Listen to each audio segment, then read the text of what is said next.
இது ஏன் நான் மைக்கை ஆட்டுறேன்னா, இந்த வீடியோவும் வைரல் ஆகி மதகஜராஜா எப்படி ஹிட் ஆக்குனீங்களோ அதே மாதிரி ரெட் ஃப்ளவர் படமும்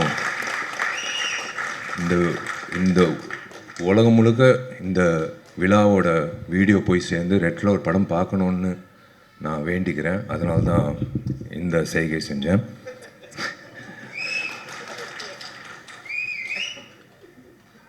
மேடையில் இருக்கிற எனக்கு பிடித்த ஜாம்பவங்கள், எனக்கு பிடித்த நண்பர்கள், சினிமா சார்ந்த நண்பர்கள், வந்திருக்கும் அனைத்து பத்திரிகையாளர்கள் நண்பர்கள், ஊடக நண்பர்கள், வெல்விஷர்ஸ் எல்லோருக்கும் நான் காலை வணக்கத்தை தெரிவிச்சுக்கிறேன். முதல்ல உங்கள் எல்லோருக்கும் பி வாசு சாராக தெரியும், லெஜெண்டரி ஃபிலிம் மேக்கர். எனக்கு P Vasu uncle. P Vasu sir வந்ததுக்கு ரொம்ப நான் இந்த குழு சார்பாக நான் நன்றி தெரிவிச்சுக்கிறேன். ஏன்னா பி வாசு நிறைய இயக்குநர்கள் ஒரு படம் 2 படத்துலேயே அப்படியே போயிடுறாங்க. ஆனால் இன்றைய வரைக்கும் அப்போலேருந்து இப்போ வரைக்கும் இன்னும் பி வாசு சார் நம்ம மனசில் நிற்கிறாருன்னா that's because of his films and that's because of his vision. அதே மாதிரி எனக்கு பிடித்த நிறைய நடிகர்கள் என்னோட நண்பர்களாக இருக்கிற அஜய் ரத்னம் சார், சுரேஷ் மேனன் சார், எங்கள் வயசுக்கு இணையாக இருக்கிற YG Mahendran sir, John Vijay darling எல்லோரும். அதே மாதிரி டாக்டர் சுராஜ் சார். நிறைய பேருக்கு பட்டம் கொடுக்குறாங்க டாக்டரு, இவருக்கு முதல்ல கொடுக்கணும். ஏன்னா டாக்டர்கிட்ட நம்ம போகிறது சிகிச்சைக்காக. அப்பா சந்தோஷமாக வெளில வந்தோம், நம்ம சரியாக இருக்கும். ஏன் டாக்டர் சுராஜ்னு சொல்கிறேன்னா, நிறைய பேர் அவரோட காட்சிகள் நிறைய ஐபிஎஸ் ஐஏஎஸ் ஆஃபீஸர்ஸ் எனக்கு சொல்லியிருக்காங்க. அவங்களுக்கு 10:30க்கு தான் அவங்களுக்கு டைமே கிடைக்கும். நிறைய எக்ஸ் ஜட்ஜஸ்ஸு, சர்ஜன்ஸு, டாக்டர்ஸு எல்லோரும் பார்க்குறது ஆதித்யா சேனல், சிரிப்பொலி சேனல். அதில் இவர் இயக்குன என்னோட படமும் உட்பட இவர் இயக்குன பல படங்களில் வடிவேலண்ண காமெடி, சுராஜ் சாரோட சென்ஸ் ஆஃப் ஹியூமர் அவங்களுக்கு மெடிசனா. அவங்களுக்கு அன்றைக்கி இருக்கிற ஸ்ட்ரெஸ் எல்லாமே இறக்குறது அவரோட திரைப்படங்களில் வர நகைச்சுவை காட்சிகள். ஸோ அந்த வகையில் அதனால தான் டாக்டர் சுராஜ் சார்ன்னு சொன்னேன். ரொம்ப சந்தோஷம் சார். யூஸ்வலாக ஹீரோ தான் கெட்டப் மாற்றி வருவாங்க ஃபங்க்ஷனுக்கு. ஃபஸ்ட் டைம் ஒரு இயக்குனர் கெட்டப் மாற்றி வந்திருக்காரு. முதல்ல இந்த விழாக்கு இப்படி அரங்கம் நிறைந்த ஒரு காட்சியாக அளிக்குதோ அதே மாதிரி இந்த திரைப்படம் ஆகஸ்ட் 8 ரிலீஸ் ஆகும்போது இதே மாதிரி அரங்கம் நிறைந்த காட்சியை பார்க்கணுன்றது என்னோட ஆசை. ரொம்ப நன்றி. நீங்கள் முதல்ல ரெட் ஃப்ளவர் திரைப்படத்துக்கு இந்த விழாவுக்கு வந்ததுக்கு எல்லோரும் ரொம்ப நன்றின்னு சொன்னாங்க. இல்லைங்க, இது என்னோடய கடமை. தயவு செஞ்சு இந்த சின்ன படம் பெரிய படம் அப்படியெல்லாம் சொல்லாதீங்க. இந்த வெள்ளி திரையில் என்ன காணப்படுதோ அதுதான் படம். அது சின்ன ஹீரோவாக இருந்தாலும் பெரிய ஹீரோ இருந்தாலும் புதுமுக இயக்குனராக இருந்தாலும் பெரிய இயக்குனராக இருந்தாலும் எதுவாக இருந்தாலும் திரைப்படம். ஸோ அந்த வகையில் என்னோடய கடமையாக என் நண்பன் போராளி விக்னேஷ் அவர்களுக்காக நான் எல்லாத்தையும் ஒதுக்கி வச்சு, எல்லோருக்கும் வேலை இருக்கும், பட் இருந்தாலும் இந்த வேலை ரொம்ப முக்கியமான வேலை. நான் விக்னேஷ்க்கு உறுதுணையாக இருக்கணும்னு ஆசைப்பட்டு நான் வரேன்னு நான் சொன்னது காரணம் அவர் அவர் மனசார பேசினார் பாருங்கண்ணா. அவர் எவ்வளோ கஷ்டப்பட்டு எவ்வளோ அவமானங்கள் தாங்கி எவ்வளோ முயற்சிகள் பண்ணி இந்த திரைப்படத்துக்கு வரைக்கும் வந்திருக்காருன பயணம். அது அவரோட வழியில் எனக்கும் அந்த அந்த உணர்வு இருக்குது. ஸோ அந்த வகையில் விக்னேஷ் அவர்களுக்கு இந்த திரைப்படம் ரெட் ஃப்ளவர் மிகப்பெரிய திருப்பு முனையாக இன்னொரு இன்னிங்ஸ் தொடக்கத்துக்காக விக்னேஷ்க்கு அமையணும் நான் வாழ்த்துறேன். விக்னேஷ்க்கு புதுமுக இயக்குனர் ஆண்ட்ரூ பாண்டியன் இந்த காட்சிகள் பார்த்தோம், ட்ரெய்லர் பார்த்தோம், மோஷன் போஸ்டர் பார்த்தோம், சாங்ஸ் பார்த்தோம்.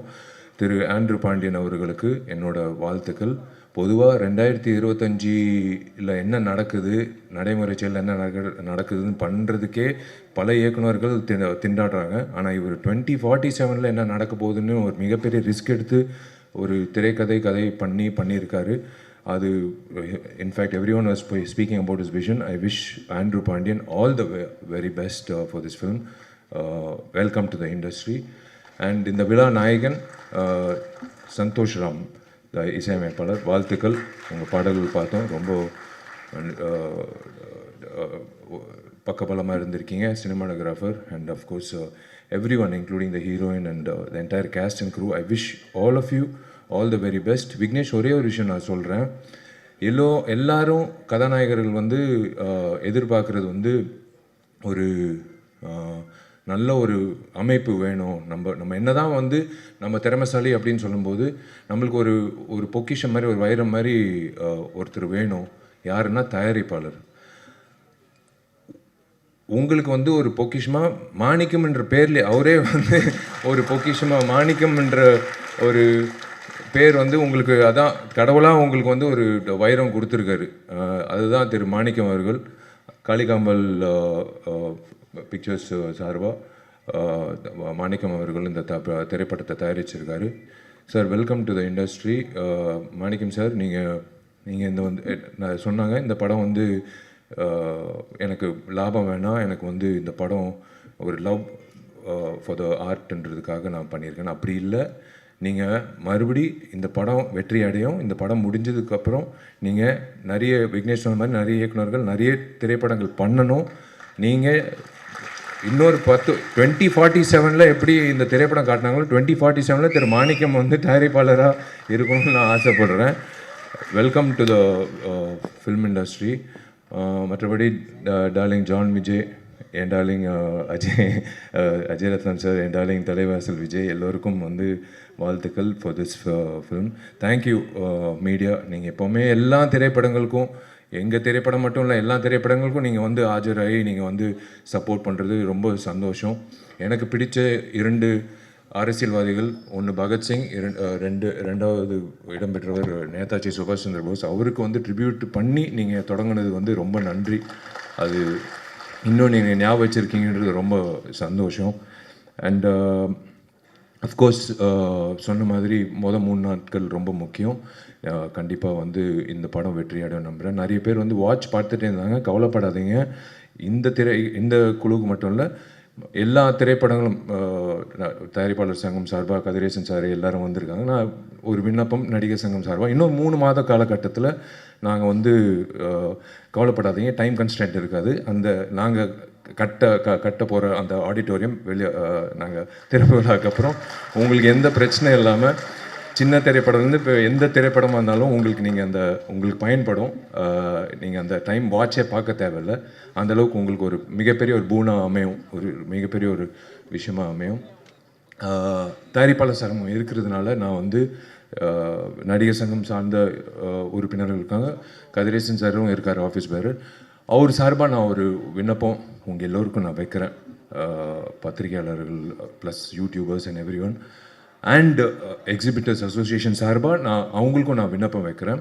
இன்க்ளூடிங் கமலா தியேட்டர் உரிமையாளருக்கும் மற்ற உரிமையாளர்களும்.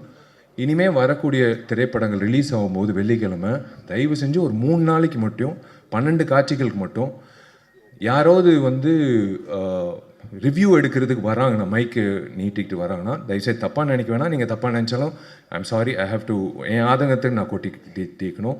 நீங்கள் டிக்கெட் வாங்கிட்டு உள்ளே வந்துட்டு படம் பார்த்துட்டு நீங்கள் அந்த மைக்கை நீங்கள் நீட்டிட்டு உங்கள் கருத்தை நீங்கள் சொல்லிவிடுங்க. ஆனால் தயவு செஞ்சு அவங்கள வந்து ஒரு 3 days மட்டும் வெளியில், தப்பாக நினைக்க வேணாம், உள்ளார ப்ரெமிசஸ் இல்லாமல் வெளியில் அவங்கவுங்க வண்டி வாகனத்தில் ஏறி வெளியில் போகும்போது நீங்கள் அவங்கள வந்து போய் நீங்கள் வெளியில் கேட்டுக்கோங்க. அவங்களோட ரிவ்யூ கேட்க வேணான்னு நான் சொல்ல, வெளியில் கேளுங்க. ஆனால் தயவு செஞ்சு ஒரு 3 நாட்களுக்கு மட்டும் அந்த 12 காட்சிகள் மட்டும் எக்ஸிபிட்டர்ஸ் அசோசியேஷன் நான் ஒரு வேண்டுகோளாக விண்ணப்பமாக வைக்கிறேன். உள்ளே மட்டும் கொஞ்சம் ரிக்வெஸ்ட் பண்ணி உள்ளே வந்து எடுக்க வேணான்னு சொல்லுங்கள். வெளியில் எடுத்துக்கோங்க. விமர்சனங்கள் கண்டிப்பாக யார் முதல்ல விமர்சனம் போடுறதுன்னு ஒரு போட்டி இருக்கும், அது தப்பே கிடையாது எல்லாரும். ஆனால் நீங்கள் உள்ளே வந்து ஒரு டிக்கெட் வாங்கி நீங்கள் அந்த படத்தை பார்த்துட்டு அதுக்கப்புறம் உங்கள் கருத்தை சொல்லிவிட்டு அப்புறம் மக்களோட கருத்து நீங்கள் சொன்னீங்கன்னா சூப்பராக இருக்கும். அந்த வகையில் ஒரு நல்லாயிருக்கும். எந்த படத்துக்காக இருந்தாலும் அது நல்லாயிருக்கும்.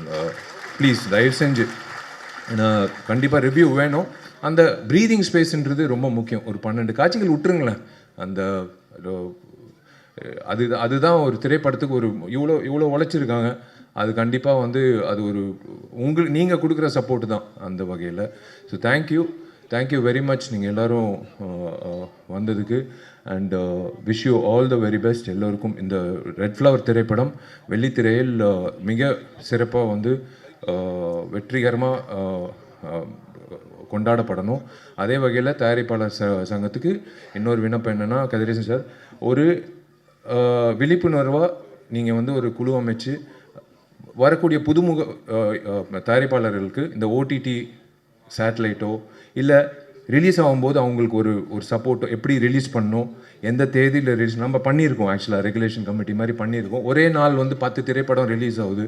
அது வந்து எத்தனை காட்சிகள் வருதுன்னு சில தயாரிப்பாளருக்கு தெரியல. எனக்கு 100 தியேட்டர் வருதுன்னு சந்தோஷமாக அலுவலகத்தில் உட்காராங்க. ஆனால் 100 தியேட்டரில் 400 காட்சி வருதான்னு தெரியாது. 100 காட்சி தான் வருது. அது காலை காட்சி 9:30 மணினா எங்கள் வீட்டில் எங்கள் அம்மா அப்பாவே போக மாட்டாங்க என் படம் ரிலீஸ் ஆகும்போது. ஸோ அந்த மாதிரி வந்து கரெக்டாக அமைச்சு கொடுத்தா தயாரிப்பாளர்களுக்கு வந்து ஒரு மிகப்பெரிய ஒரு சக்தியாக இருக்கும். நீங்கள் எல்லோரும் வந்து ஒரு பக்கபலமாக எல்லா திரைப்படத்துக்கும் இந்த திரைப்படம் வெள்ளிக்கிழமை இத்தனை திரையரங்கத்தில் இத்தனை காட்சிகளில் ரிலீஸ் ஆகுது, கவலைப்படாதீங்க அப்படின்னு சொல்லும்போது அவங்களுக்கு ஒரு சந்தோஷமாக இருக்கும். அண்ட் ப்ளஸ் அஃப்கோர்ஸ் எல்லோரும் அந்த ஓடிடி பிளாட்ஃபார்ம் அப்படின்னு வரும்போது நீங்கள் சப்போர்ட் பண்ணிங்கன்னா நல்லாயிருக்கும். மற்றபடி தேங்க்யூ, காட் பிளஸ் யூ. நீங்கள் எல்லோரும் நல்லா இருக்கணும். Thank you very much. எல்லாருக்காண்டியும் ஒரே ஒரு கொஸ்டின். நடிகர் சங்கம் திறப்பு எப்போது? அதே மாதிரி உங்களோட மேரேஜ் அனௌன்ஸ்மெண்ட் அந்த டேட் வந்து ஆகஸ்ட் 29 கன்ஃபார்ம் இல்லை சொன்னாங்க. நீங்கள் ஏற்கனவே அறிவிச்சிருக்கீங்க. 2 மட்டும் எங்களுக்காக சொல்லிடுங்களேன். நீங்கள் பட்டு புடவை கட்டும் போதே எனக்கு தெரியும் நீங்கள் புடவைக்காக தான் இது கேட்குறீங்கன்னு. அதுக்கு தான் கேட்குறாங்க, வேறு ஒன்றும் இல்லை. என் தேதி எப்போன்னு இல்லை, அவங்களுக்கு நான் இப்போ கவிதா வந்து என்னோடய க்ளோஸ் ஃப்ரெண்டு, அவங்களுக்கு புடவை எப்போ வரும்னு வந்து போய் சேரும். அங்கிட்டு தேவராஜ் அண்ணன் வந்து அவங்க வீட்டுக்கு எப்போ போய் சேரும்.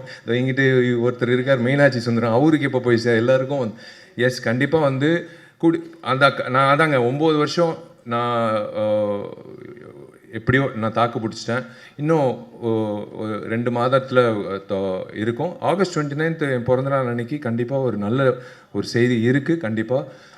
ஆனால் நான் சொன்னபடி அந்த கட்டணம் எல்லோரும் பெரியவர்கள் எல்லோரும் வந்து அந்த திரைப்படம் முடிஞ்சதுக்கப்புறம் முகூர்த்தம் போய் நான் புக் பண்ணிட்டேன் கார்த்திகிட்ட. கண்டிப்பாக வந்து என் கல்யாணம் அங்கிட்டு தான் கட்டிடத்தில். ஆனால் அது வந்து கண்டிப்பாக வந்து நீங்கள் நினைக்கிற மாதிரி தாமதம் அப்படியெல்லாம் இல்லை, கூடி சீக்கிரம் நடக்கும். அதுக்கு தான் ஓடுறேன், இப்போது கட்டிடத்துக்கு தான் ஓடுறேன். இது முடிச்சோடனே எல்லோரும் நினைக்கிறாங்க இவன் எதுக்கு வந்து டெய்லி காலங்காலத்தில் வந்து கட்டிடத்தை பார்க்குறான். கொத்தனார்லேருந்து எல்லோரும் ஆர்கிடெக்ட் வரைக்கும் இவன் கல்யாணத்துக்காக தான் வந்து அவசரப்படுத்துகிறான் இல்லைன்னா. பட் நேரம் வந்துருச்சு. இன்னொரு 2.5 மந்த்ஸில் வந்துடும். 2 மந்த்ஸில் வந்துடும் டெஃபினட்டாக. பட் ஆகஸ்ட் 29 கண்டிப்பாக ஒரு நல்ல செய்தி இருக்குது. அது கூடிய சீக்கிரம் நான் அறிவிக்கிறேன். நல்ல கண்டிப்பாக புடவை வந்துடும் Kavitha. Thank you all the best. God bless you.